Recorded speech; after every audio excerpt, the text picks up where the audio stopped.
মন্দিরটাও সুন্দর লাগছে।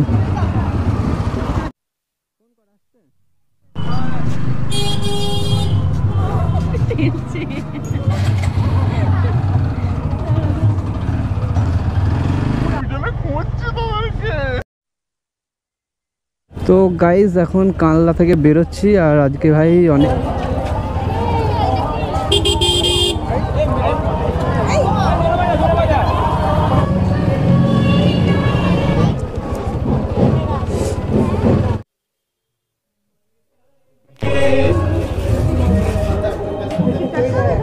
কত গো?